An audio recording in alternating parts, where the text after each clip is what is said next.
அனைத்து நண்பர்களுக்கும் வணக்கம். உங்கள் ஆஸ்ட்ரோ பழனிசுவாமிகள் பேசுகிறேன். இந்த காணொளியில மிருகசீரிஷம் நட்சத்திரத்தில் பிறந்தவர்களின் கர்மாவை வெல்லும் ரகசியங்கள் என்ன? மிருகசீரிஷம் நட்சத்திரம் என்பது செவ்வாயின் நட்சத்திரம். இந்த நட்சத்திரம் 5வது நட்சத்திரம். இந்த நட்சத்திரம் ரிஷபத்திலையும் இருக்கு, மிதுனத்திலையும் இருக்கு. இந்த மிருகசீரிஷ நட்சத்திரத்தில் பிறந்தவர்களுடைய பொதுவான குணங்கள் என்னன்னாக்க, எதுலேயும் சுறுசுறுப்பாக இருப்பாங்க, தன்னம்பிக்கையோட செயல்படுவாங்க, இரட்டை தன்மை இருக்கும். இப்போ பாத்தீங்கன்னாக்க இந்த மிருகசீரிஷ நட்சத்திரத்தில் பிறந்தவர்களுக்கு குறிப்பாக ரிஷபத்துல பிறக்கிறாங்க அப்படின்னாக்க, ரிஷபம் மிருகசீரிஷ நட்சத்திரம்னாக்க காதல் வரும். அந்த காதல் வாழ்க்கையில பிரச்சனைகள் இருக்கும், பிரிந்திருப்பாங்க அல்லது மிஸ் அண்டர்ஸ்டாண்டிங் நிறைய இருக்கும். அந்த காதல் வாழ்க்கை கட்டாயிட்டு அடுத்தது வேற ஒருத்தரோட அரேஞ்ச்டு மேரேஜ் ஆகலாம். சில பேருக்கு அந்த காதல் வாழ்க்கையே சக்சஸ் ஆனா கூட அதுல ஒரு மிஸ் அண்டர்ஸ்டாண்டிங் இருந்துகிட்டே இருக்கும். அதாவது இருந்தும் நிம்மதி இல்லை அப்படின்ற மாதிரி இருக்கும். மிருகசீரிஷம் நட்சத்திரம் மிதுனம் ராசியில பிறந்தவங்களுக்கு கல்யாணம் ஆயிட்டு கணவன் மனைவியா இருக்கிறாங்கன்னா கூட ஏதோ ஒரு வகையில பிரிஞ்சே இருப்பாங்க, தனித்தே இருக்கிற மாதிரி இருக்கும். சில பேருக்கு வயதை கடந்தும், திருமண வயதை கடந்தும் திருமணம் ஆகிறதுல காலதாமதம் ஆயிட்டே இருக்கும். அதாவது இல்லாமலேயே கஷ்டப்படக்கூடியதாக இருக்கும்.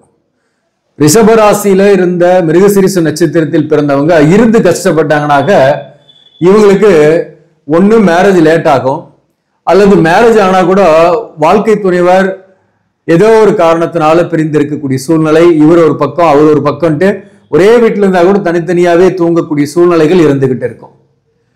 சோ அப்போ இந்த மிருகசீரிஷ நட்சத்திரத்தில் பிறந்தவர்களுக்கு மேரேஜ் லைஃப்ல பிரச்சனைகள் இருக்கு ஏன்? அல்லது திருமணம் ஆகிறதுல தடை இருக்கு ஏன்? அதே போல குழந்தை பாக்கியத்துல லேட் ஆகுது சில பேருக்கு, அதான் ஏன்? இதெல்லாம் கர்மா. இந்த கர்மாவை வெல்லும் ரகசியங்கள் தான் இந்த பதிவுல நாம பார்க்க போறோம். பொதுவான குணம்னு பார்க்கும்போது பொதுவாகவே மிருகசீரிஷ நட்சத்திரத்தில் பிறந்தவர்களை பொறுத்தவரையிலும் எதுலேயும் தன்னம்பிக்கையோட செயல்படக்கூடியவர்கள், எதுலையும் கடைசி வரை சென்று பார்த்து அதுல ஜெயிக்கக்கூடியவர்கள் தான். தன்னம்பிக்கை இழக்க மாட்டாங்க. மிருகசீரிஷ நட்சத்திரத்தை பிறந்தவர்களை பொறுத்தவரையிலும் இந்த உறவுகளால, தாய் வழி உறவுகளால கூட மன வருத்தங்களை அடையக்கூடியவர்களாகவே இருக்கிறாங்க. அதே போல மிருகசீரிஷ நட்சத்திரத்தில் பிறந்தவர்கள் நல்ல தோற்றப்பொழிவோடு இருப்பாங்க. பார்க்கறதுக்கு நல்ல தோற்றப்பொழிவு, எதிர்பாலினரை வசீகரிக்கக்கூடிய அழகு இருக்கும், பேச்சு திறமை நல்லா இருக்கும், பேசிக்கிட்டே இருப்பாங்க. இவங்க கிட்ட பேசினாங்கன்னா மணிக்கணக்கா கூட பேசுவாங்க, பேசுறதுக்கு அஞ்சவே மாட்டாங்க. இந்த மிருகசீரிஷ நட்சத்திரத்தில் பிறந்தவங்களுக்கு நிதித்துறை, அக்கௌண்ட்ஸ், கணக்கு, நீதித்துறை, அதே போல வாக்கால் பிழைக்கக்கூடிய தொழில், ஆசிரியர் பணி, புரோகிதம், ஜோதிடம், மருத்துவம், ஆசிரியர், விவசாயம், கமிஷன், ரியல் எஸ்டேட்டு, கட்டுமானம், சிவில் இன்ஜினியரிங், இதெல்லாம் சிறப்பான துறைகள். ஜவுளி தொழில், ஃபேஷன் டிசைனிங், ஆடை ஆபரணம் சார்ந்த துறை, இதெல்லாமே இவங்களுக்கு செட் ஆகக்கூடிய துறை. இவங்களுக்கு கலைகளில் ஆர்வம் இருக்கும், ஏதாவது ஒரு ஸ்பெஷல் கேரக்டர் இவங்க கிட்ட இருக்கும்.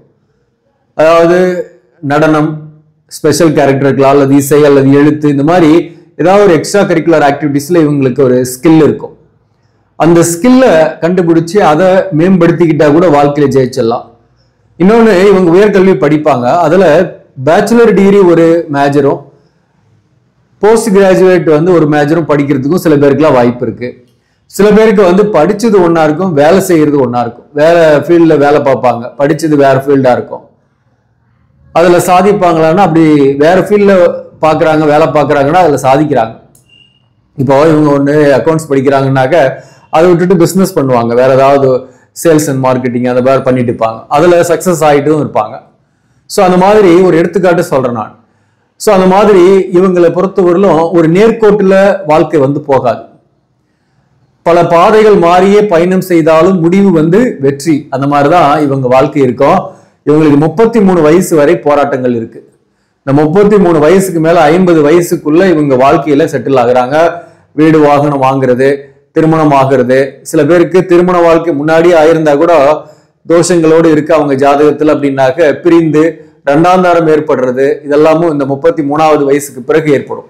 பொதுவாகவே பாத்தீங்கன்னாக்க முதல் காதலும் முதல் திருமண வாழ்க்கையிலையும் பிரச்சனைகள் இருந்துகிட்டு தான் இருக்கும். மிருகசீரிஷ நட்சத்திரத்தில் பிறந்த ரிஷபராசியா இருந்தாலும் சரி, அது மிதுன ராசியா இருந்தாலும் சரி. மிருகசீரிஷ நட்சத்திரத்தில் பிறந்தவங்களுக்கு எடுத்த உடனே பாத்தீங்கன்னா செவ்வாய் தசை வரும். முதல் பாதத்துல ரிஷபத்துல பிறந்திருக்கீங்கன்னாக்க உங்களுக்கு 7 வருஷம் செவ்வாய் தசை ஃபுல்லாவே இருக்கும். அதே மிதுன ராசியில நீங்க பிறந்திருக்கீங்கன்னா ஒரு 3 வருஷம் 3.5 வருஷம் அந்த மாதிரி வரும். இப்போ மிருகசீரிஷ நட்சத்திரத்தில் பிறந்தவங்களுக்கு செவ்வாய் தசை வந்து ஒரு ஆவரேஜா நான் 5 வருஷம் எடுத்துக்கிறேன். ரெண்டும் பொதுவான இதா எடுத்துக்கும் போது 5 வருஷம் கழிச்சு அப்புறம் ராகு தசை வந்துடுது. இந்த ராகு தசை 18 வருஷம். இந்த 18 வருஷம் ராகு தசை உங்களுக்கு வந்து பாத்தீங்கன்னாக்க கல்வியில தடைகளை ஏற்படுத்திக்கிட்டு இருக்கும்.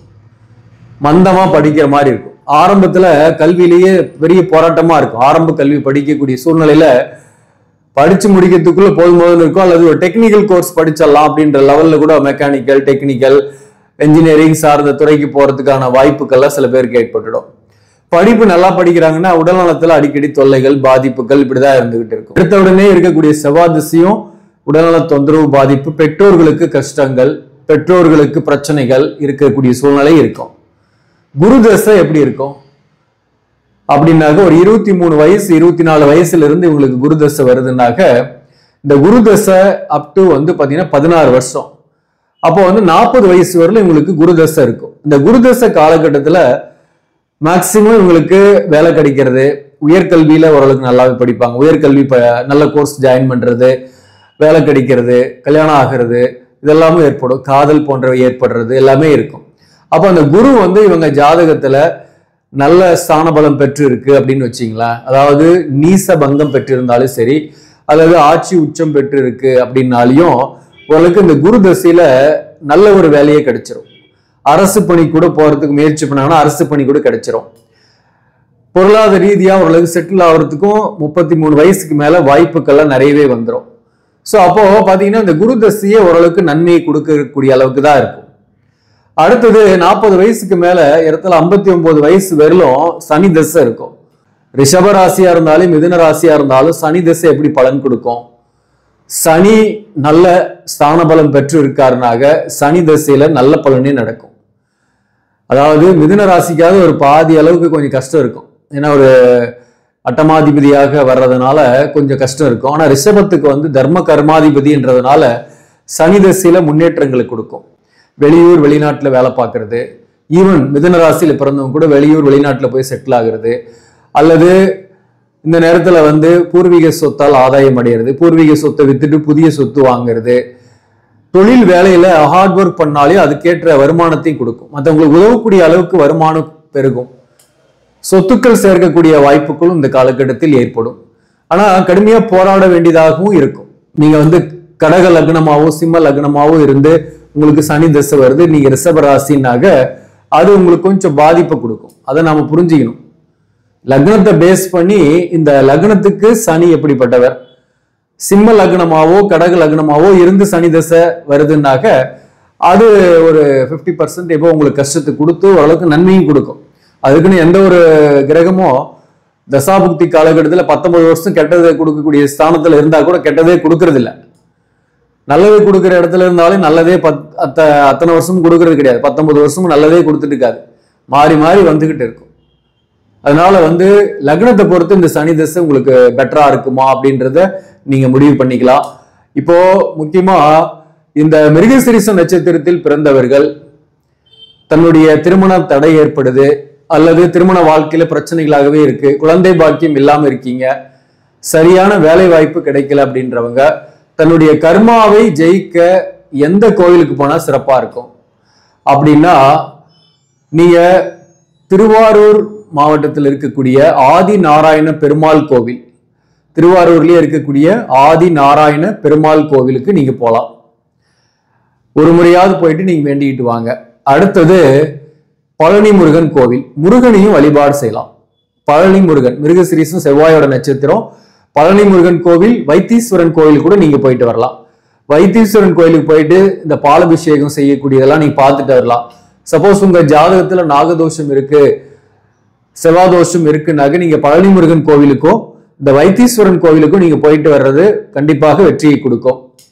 அடுத்தது மிருகசீரிஷம் நட்சத்திரத்தில் பிறந்தவர்களை பொறுத்தவரையிலும் முதல் காதல் தோல்வியில முடியும், அல்லது முதல் காதல் சக்சஸ் ஆனா கூட அதுல பிரச்சனைகள் இருக்குன்றதுனால மேக்சிமம் அரேஞ்ச்டு மேரேஜ் பண்ணிக்கிறது மிருகசீரிஷம் நட்சத்திரத்தில் பிறந்தவர்களுக்கு ஜாதக பொருத்தம் பார்த்து அரேஞ்ச்டு மேரேஜ் பண்ணீங்கன்னாக ஒரு 27 வயசுக்கு மேல பெண்களாக இருந்தாக பண்ணிக்கலாம். ஆண்களா இருந்தார் 30 வயதுக்கு மேல கல்யாணம் பண்ணீங்கன்னாக இந்த தாரதோஷம் இருந்தா கூட பெருசா பாதிப்பை கொடுக்காம நீங்க தப்பிக்கலாம். அடுத்தது மிருகசீரிஷம் நட்சத்திரத்தில் பிறந்தவர்களை பொறுத்தவரையிலும் ஒரு பிரச்சனை, ஒரு போராட்டம், லைஃப் இக்கட்டான நிலைமையில இருக்கு, பொருளாதார பிரச்சனை இருக்கு, கடன் பிரச்சனை இருக்குன்னாக்க நீங்க ஒரு மலை பிரதேசத்துக்கு டிராவல் பண்ணிட்டு வர்றது நன்மையை கொடுக்கும்.